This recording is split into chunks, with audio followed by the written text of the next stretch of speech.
Goeiemôre van my kant af. Het is altyd lekker om saam met ons familie te kuier. Hierdie tyd, lekker feestyd. En vir ouens wat ons soos Peer genoem het, wat ook ons aanlyn volg. Nou, as jy nie in Gauteng is nie, vir die ouens wat ons aanlyn volg, dis lekker nat hier in Gauteng. Ek het nou net so nuusberigie gesien dat hulle sê die ergste droogte is nou oor. Net seker te maak. So ons het lekker nat hier in Pretoria, so dis lekker. En ja, ek was sommer afskop met iets lig. Ons het jy kry ons partykeer daar as jy nou so by veral nou as jy in die publiek weet in die openbare plekke is, dan is daar nou so 'n kennisgewingkie wat hulle met sellotape op 'n deur sit of so iets en dan lees mense nogal interessante goed oor sulke kennisgewings. Hierdie ou sê dis nou by 'n public restroom. Hy sê toilet out of order. Please use floor below. Jy gaan hom nou vang. Kyk, ek weet dit is 'n bietjie vroeg. Laundromat. Automatic washing machine. Please remove all your clothes when the lights go out. Dis gevaarlik. Department store in London. Bargain basement upstairs. In a health food shop window.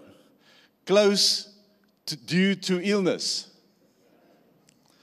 Outside the second-hand shop, we exchange anything, bicycles, washing machines, tools, and so on. Why not bringing your wife along and get a wonderful bargain? So wees maar versigtig net vir daai dinge. So ja, ons gaan aan met ons reset, ons reeks en ons het in die tyd verlede week in die week voor dit het ons al bietjie gekuier rondom dit en ons vra die gedagte in Desember veral is daar twee dinge wat baie belangrik is. Hoe moeg is ons regtig? Hoe moeg is jy regtig? En hoe nodig ons God het om te kan bietjie reset. En dit is so belangrik in hierdie tyd van die jaar dat jy seker maak en ek sê altyd ons berei lekker voor soos Peer nou genoem het. Oujaarsaand, my pa het byvoorbeeld het geglo, jy begin die jaar reg. Begin hom in die kerk. En daai tyd het ons sommer sulke mindernagdienste gehou en so meer. So maak seker ons is reg vir dit. En ons jaag deur die jaar en ons besef en ons dra onsigbare baie keer gewigte op ons lewens en dit het 'n impak en dit het 'n invloed op ons hoe ons leef uiteindelik en dan kom ons in Desember, ons leeg. Ons beleef nie hierdie oorvloed nie, ons beleef nie hierdie vervulling wat ons graag sou wou beleef nie. En eintlik deel van hierdie reeks is ons om jou, soos jy in die video ook gesien het, daai einde van die video wat net praat van as ek reg rus, ek reset reg, dan kan ek my jaar deursien en soveel meer impak maak deur my lewe. Want dis obviously die Here se gedagte net rondom dit en moeg is onafwendbaar, nee, as ek moeg is, dit gebeur, dis normaal, ons leef dit, en dalk het jy net so 'n bietjie tyd nodig met jou tone in die sand, vir die ouens wat die voorreg het om by die see te wees, en want ons het so 'n bietjie gehardloop in die hoogste rad, in terme van ons werke, ons kinders, en ons huwelike, en deadlines, en jaareindes, en alles wat ons beleef, en ons kom hierdie tyd van die jaar, en sê maar ek het net nou so 'n bietjie nodig om te reset. Maar ons praat nie net van 'n moeg van dit wat ons gebeur het in die jaar en daai jy weet ons is net bietjie moeg, ons is bietjie vinnig gehardloop nie. Ons praat van 'n reset wanneer ons praat van ek is in my jaar bietjie siek en sat. Daai siek en sat gevoel. Dis meer as wat ek gaan nodig hê as om met my tone in die sand te sit vir 'n paar dae en ons beleef dit baie keer en dis wat Jesus wil vir ons kom doen. Hy wil bietjie by jou kom sit, jy wil bietjie by hom kom sit en net so bietjie reset in my gees. Want toe ek voorberei het, dink ek altyd, mense moet altyd onthou, jy's liggaam, siel en gees en uit jou geesdimensie uit leef ons uiteindelik ons lewe en laat ons sal toelaat dat hy inspraak maak in ons lewe, in ons geesdimensie, sodat die res van ons lewe, dat die res van ons lewe kan impakteer en kan beïnvloed en ons na 'n jaar kyk op 'n ander manier. En dit gaan nie net om die jaar deur te sien en ek kan aan die einde van die jaar lekker sug oor ek het dit gemaak weer hierdie jaar nie, maar uiteindelik glo ek die Here wil ons op 'n plek sit dat ons regtig impak sal maak. Dat ons lewens betekenis sal hê en eintlik ek dink dis hoekom dit so belangrik is. So rus vir my siel uiteindelik. En dis baie belangrik wanneer ons praat oor rus of reset dan is dit ook belangrik om te sê ons rus nie noodwendig van iets wat gebeur het nie. En wanneer mense kyk na goed wat gebeur het in ons jaar, dan is dit maar net dalk 'n paar dae met ons tone in die sand wat ons nodig het. Maar wanneer ons praat van reset en ons rus, dan kyk ons na ons rus vir iets en nie noodwendig van iets nie. Dit is so belangrik want toe ons gesing het net deur die liede wat ons gesing het en die betekenis daarvan en die impak daarvan in ons lewens, is dit so belangrik dat ons na 'n jaar sal kyk en sê Here, dankie want daar's soveel onsekerhede vir ons jaar uiteindelik en die Here gaan weer ons jaar vir ons goed maak soos dit hierdie jaar gedoen het. So hoe reset ek dan reg? En dis waaroor ons praat in hierdie reeks. En hoe maak ek seker? Nou Jesaja, skrifgedeelte wat ons gebruik, Jesaja 40, dan sê hy die volgende, baie bekende skrifgedeelte. Weet jy dit nie of het jy dit nie gehoor nie? 'n Ewige God is die Here, skepper van die eindes van die aarde.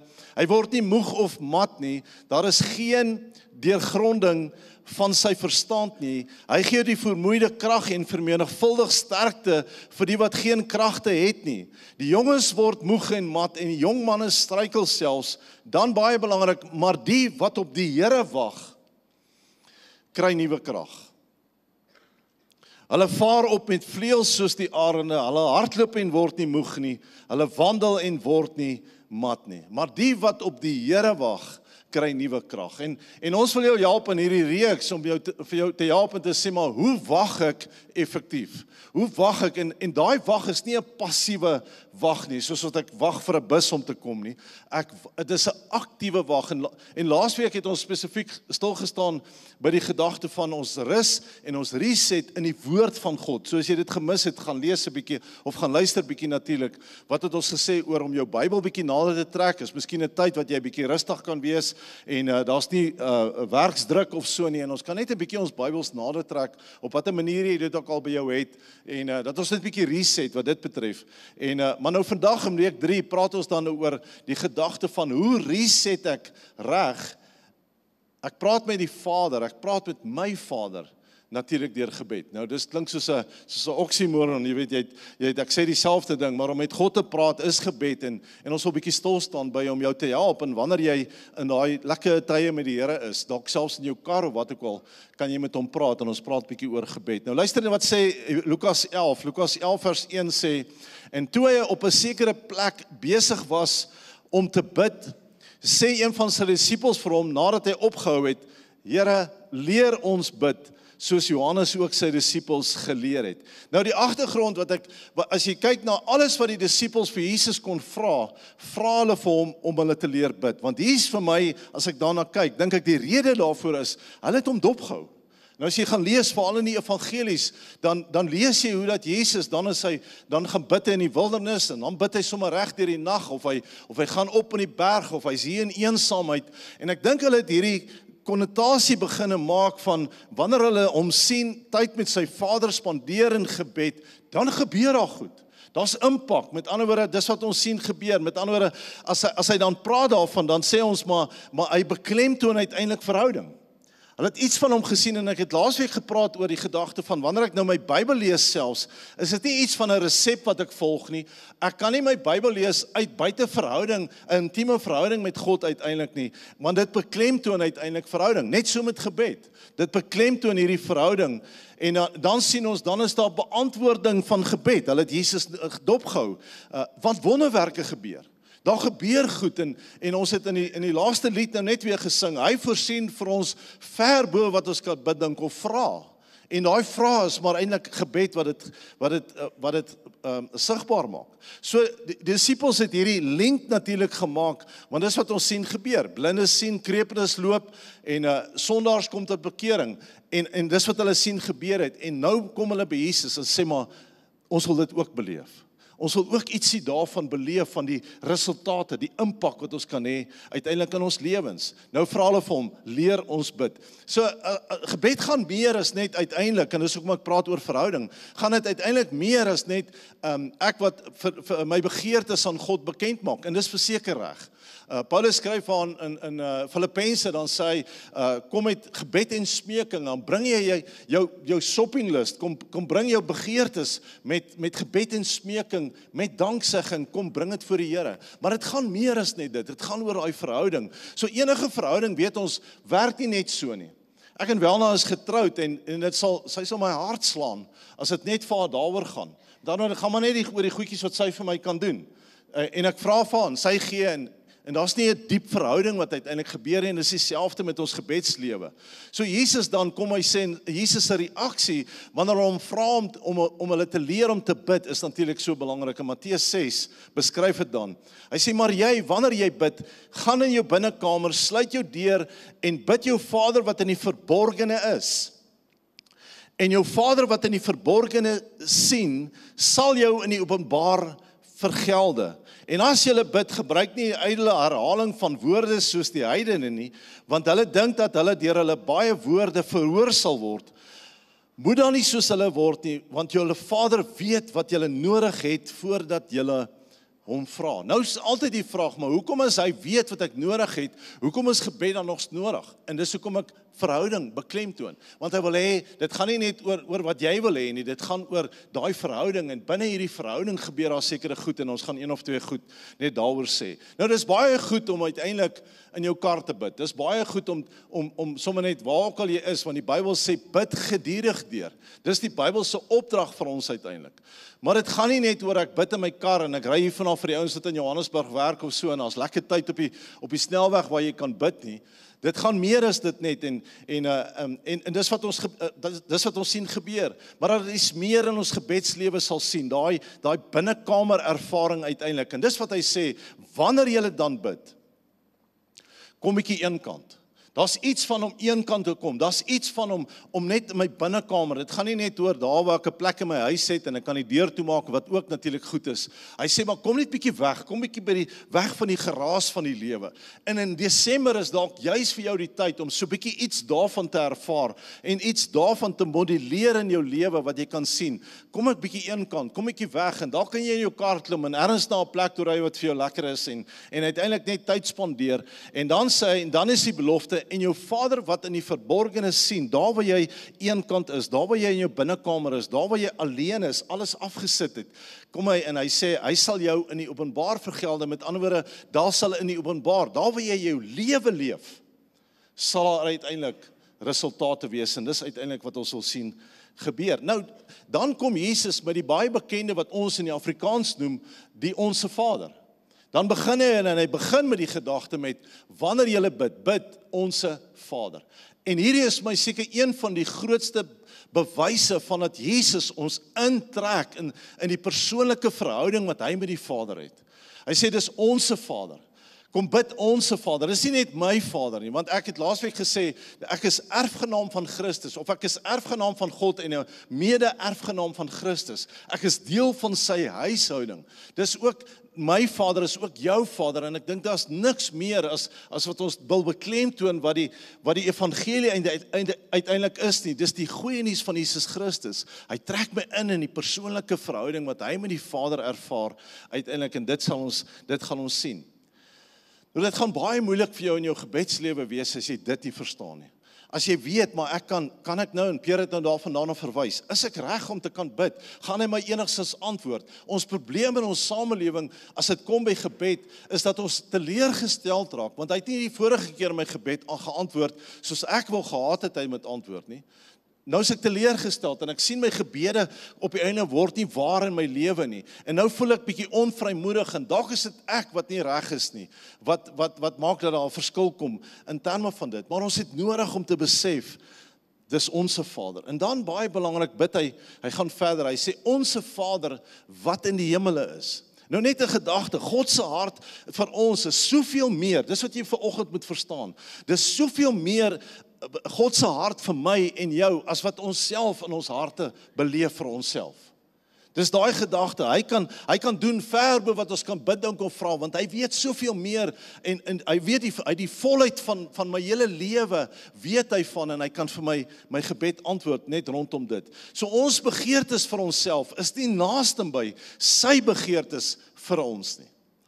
Dink bietjie daaraan, net om sê, Here, dankie dat u begeertes vir my soveel meer as wat ek oor my eie lewe kan uiteindelik begeer. En dis vir my, ek verwys altyd een van die mooiste skrifgedeeltes vir my persoonlik, is waar Dawid dan kom in Psalm 37 vers 4, dan kom hy sê, verlustig jou in die Here. En hy sê, jou gee die begeertes van jou hart. Verlustig, daai woordjie verlustig. Ek onthou toe ons kinders klein was en Marnie, ons jongste een was so 2 jaar oud en ons was daar by hom slange by die see en daar so Romeis stalletjie en met wat net sulke cones verkoop en dan koop vir hom een van hierdie en na so 5 minute toe maak die woord verlustig vir my sin.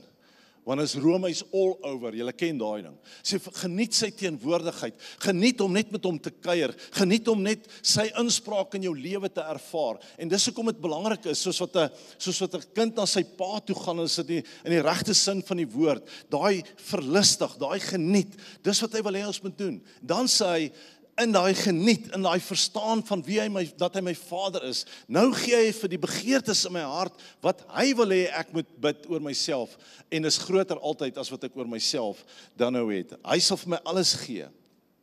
Nou ek glo gebed is veronderstel om beantwoord te word. Wanneer ons op daai plek is en sê, Here, dit gaan nie net vir my oor om my gebed geantwoord te sien nie, dit gaan vir my meer daaroor as om U te ken, is om U te ervaar, is om die persoonlikheid van God en dit wat jy is en sy liefde vir myself uiteindelik te kan ervaar. Want God se gedagte is dat ons gebed beantwoord sal word. Ons sien dit in die lewe van Jesus. Een van die voorbeelde, daar's heelwat voorbeelde in die Nuwe Testament en die Evangelie spesifiek wat jy dit kan gelees. Maar een van die mooi voorbeelde is waar Jesus by die graf van Lazarus kom. En dan sê hy, en ek lees vir jou net sommer so daai gedeelte. Hy sê hulle neem toe die steen weg. Dis nou Lazarus toe Jesus nou vir hom sê Lazarus kom uit. Hy sê waar die oorledene lê en Jesus het sy oë opgeslaan en gesê, Vader, ek dank U dat U my verhoor. Jy sien, want ons in lyn begin kom met God se gedagtes oor ons, raak sy begeertes, my begeertes, en ons weet, alles wat ek in sy wil vra oor my lewe, dit sal hy vir my gaan gee. Gaan lees bietjie daar in Johannes hier by vers hoofstuk 14, 15 en 16. Daar sê, alles wat julle die Vader in my naam vra, dit sal hy vir my gee. Want hoekom? Ek is so die Engels sê, in tune met wat hy in my lewe begeer, as wat ek self oor my lewe begeer. En wanneer ek daai goed begin bid, dan sal ons dit sien. Met die vermeerdering van die brood, waarvan jy kan gelees daar, in die eerste vermeerdering van die brood, 5000 manne in Markus 6, dan sê hy, begin hy gebed, hy die broodjies en die visies hier by hom, wat in elk geval die wonderwerk van wonderwerke sou wees, as dit gebeur. En dan sê hy, al wat hy kom, hy sê, Vader, dankie. Dankie dat ek weet, U verhoor my. Vader, dankie dat U gaan doen wat dit nie nou nodig is om te gebeur, om te doen wat U sou wil doen in hierdie omstandighede. Spreuke 15 vers 29 sê, die Here is ver van die goddelose, maar die gebed van die regverdiges hoor hy. Dis die belofte wat ons het. En dan my gunsteling, Psalm 65, Dawid kom, dan begin hy sommer daai Psalm, en ek nooi jou uit, gaan lees Psalm 65 net hierdie week. Dan lees jy oor, ek hou van hier teen die einde van daai Psalm, dan sê hy, U voetspore drup van vettigheid in die Afrikaans. Dis my so mooi, maar in die begin, dan begin hy daai Psalm met, O hoorder van die gebed. Jy sien, as ek hom sien is my Vader, as ek hom sien is die een wat die beste vir my wil doen, en ek stap in daai verhouding met hom, dan sien ek hom as die hoorder van my gebed uiteindelik. En ek begin bid die goed wat hy oor my lewe sien, en dit gebeur in my lewe uiteindelik. O hoorder van die gebed, tot U met alle mense kom. Dis wat hy bid uiteindelik.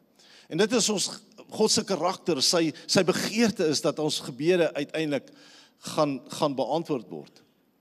Nou wanneer dit nie gebeur nie, baie mense sê, Benny, ek het al goed gebid, en ek self het al goed gebid, wat jy voel, dis nie 100% geantwoord, soos wat ek dit in gedagte gehad het nie. Wanneer ek gaan ek nie rus in onbeantwoorde gebede nie. So ek gaan nou maar sommer op bid nie, want die Here antwoord in elk geval nie wat ek vir hom vra nie. Nee, want die probleem lê nie by die Vader nie, die probleem lê nie by God nie. obviously 100% van die tyd gaan ek moet lig sien. Ek moet beter sien wat God se gedagte oor my lewe is. Met ander woorde, ek gaan sien wat nodig is. En dan is dit baie belangrik dat ek lees wat iemand sê oor wanneer hierdie goed nie gebeur nie en veral wanneer ons by hierdie week weer by die oënskynlike oop graf staan waar iemand gesterf het en goed gebeur met mense, dan verstaan jy nie wat ons al die vraag hoekom het ek al opgehou vra, want jy kan nie altyd weet hoekom nie. Maar dan hy sê, come back to the secret place. Kom bietjie daar in jou binnekamer, daar waar ek hom weer kan beleef. Come back in a secret place. En jy kan op einde van die dag sê, Here, help my verstaan. Here, help my om hierdie ding te verstaan. Ek wil weer by u voete kom sit. Help my dat ek bid oor die toekomstig die wil wat u vir my lewe het uiteindelik.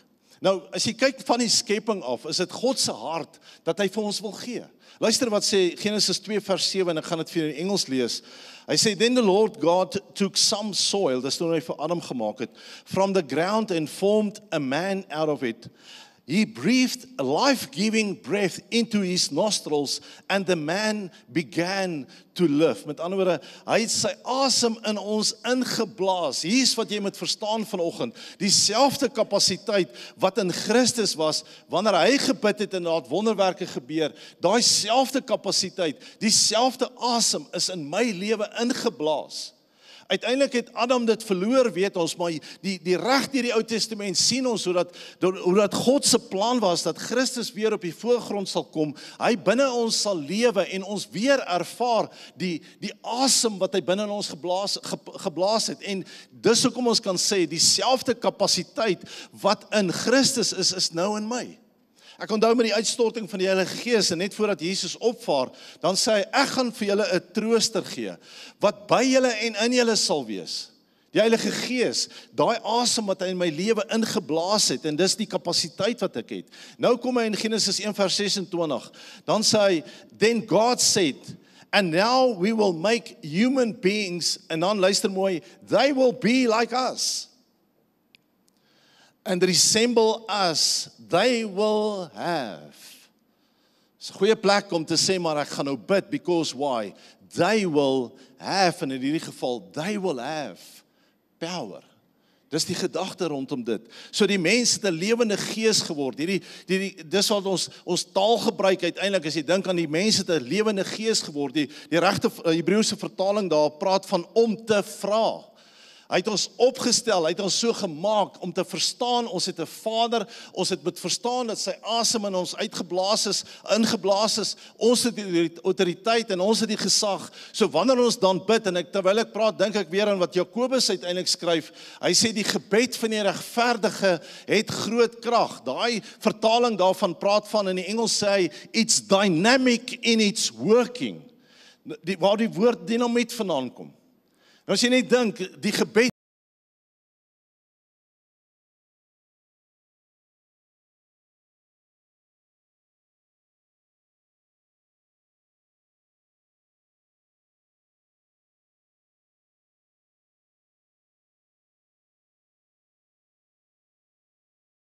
is working. Nou raak ons baie keer mismoedig oor ons gebedslewe, want ons glo nie dit wat ons het in die gees uiteindelik, van wat hy vir ons gee nie. Nou kom Matteus 6, dan skryf hy sê, moenie oor julle lewe bekommerd wees oor wat julle sal eet, of wat julle sal drink, of wat julle sal aantrek nie. Hy sê, die ouens wat nie die Here ken nie, worry oor daai goed. En dan verwys hy na die mossies, hy sê, julle is meer as dit. Hy sê, God, kyk na hulle, maar julle is meer werd as die mossies. Hy verwys na die lelies, en dan sê hy, die rykste man wat ooit geleef het, Salomo, was nie beklee, hy het nie die klere gehad wat hy lelies het nie, en ek kyk na hulle. En dan kom hy sê, maar julle Vader weet dat julle hierdie goed nodig het uiteindelik. So ons vertrekpunt is baie keer om te probeer kwalifiseer vir dit wat ons in elk geval het. Om te probeer kwalifiseer van dit wat hy reeds vir ons gegee het. Dis die sukses van die kruis. Dis hoekom is die geboorte van Jesus Christus vier, want dit het ons 'n realiteit begin sien in ons lewe. Daar's ietsie anders van gebed wat ek nou na kan kyk in my lewe. En dan bid ons in geloof, is so belangrik dat ons dit sal besef. Hy sê, want hy wat tot God gaan, het ek nou gelees, Hy sê, wanneer jy in jou binnekamer is, hy sê, bid jou Vader wat in die verborgene is, hy wat in die verborgene sien, sal jou in die openbaar vergelde. En dan sê hy, julle moet in die geloof bid, Markus 11. Hy sê, julle moet die geloof bid, want voorwaar ek sê vir julle, dat elkeen wat vir hierdie berg sê, hef jou op en werp jou in die see, en nie in sy hart twyfel nie, en glo wat hy sê, sal gebeur, hy sal verkry net wat hy sê. Daarom sê ek vir julle, alles wat julle in die gebed vra, glo dat julle dit sal ontvang, en julle sal dit verkry. Wanneer ek in my binnekamer ingaan, wanneer ek bietjie alles afsit en tyd met God in gebed spandeer, hy sê, hy wat in die verborgene sien, sal jou in die openbaar vergelde. Dis die waarheid oor ons lewe. Dit sal vir ons so wees. So ons fokus moet wees om God se hart vir ons op te tel en meer sy hart vir ons op te tel deur ek wat myself in hom verlustig, ek wat myself met hom geniet in sy teenwoordigheid en dan begin my gebedslewe ook bietjie anders te lyk. Daai gedeelte was hy praat van julle moet in die geloof bid, dan sê hy julle moet geloof in God hê. Ander vertaling praat van julle moet die geloof van God hê. En dis hoekom dit belangrik is as jy nou laasweek se preek gaan luister waar ons praat van die woord, want hy sê geloof kom in die gehoor en die gehoor is deur die woord van God. Jy sien, want ek spandeer tyd in sy woord. Ek spandeer tyd wanneer ek met hom kuier en met hom gesels. Dan begin ek sy hart vir myself optel en my gebedslewe begin bietjie anders te lyk in my lewe.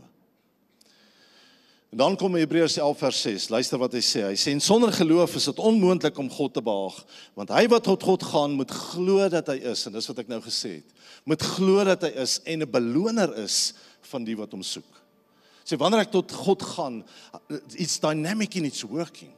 Hy sê, hoor my as ek bid, en hy hoor my en ek verstaan dit in my lewe. Ja, die worship team kan vir ons opkom asseblief.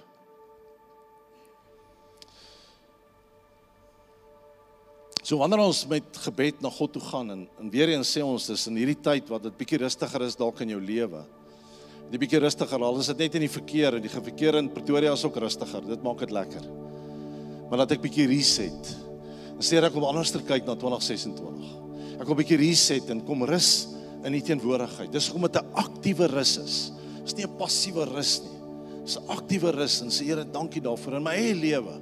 Wil ek daarna kyk, in ons gesin se lewe, wil ek daarna kyk, en sê, Here, dankie dat ons net bietjie kan rustig raak, dankie dat ek kom reset, want 2026 kom, en iets vir my plan vir 2026, U wil my pad stap, U wil hê ek moet impak maak, en is daarom nodig, dat ons dit daarna sal kyk, uiteindelik.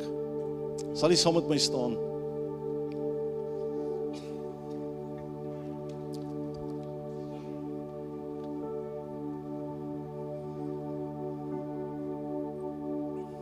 En ek wil vanoggend vir jou geleentheid gee wat hier is en vir die ouens wat vir ons aanlyn volg en so belangrik dat jy van die staanspoor af sal weet God wil jou gebed antwoord.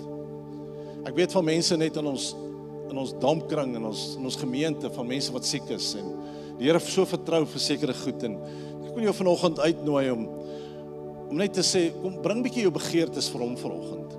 Daai begeertes wat hy sê met gebed en smeking bring ek dit voor die Here. Ek sê al sommer dankie daarvoor, met danksegging uiteindelik. Here, dankie dat U my hoor. Dalk is daar iemand siek in jou lewe. Jy het gesondheid, jy het genesing in jou eie liggaam dalk nodig. Kan ons dit vanoggend vir die Here bring? Jy het dalk voorsiening nodig. Jou finansies lyk dalk nie soos dit moet lyk. En donderdag is dit Kersfees.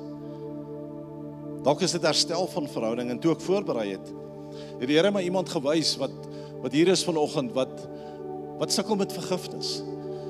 In daai gebed van die Here wat hy vir ons gegee het, Onse Vader wat in die hemele is. Dan sê hy op 'n stadium, vergewe my soos ek my skuldenaars vergewe.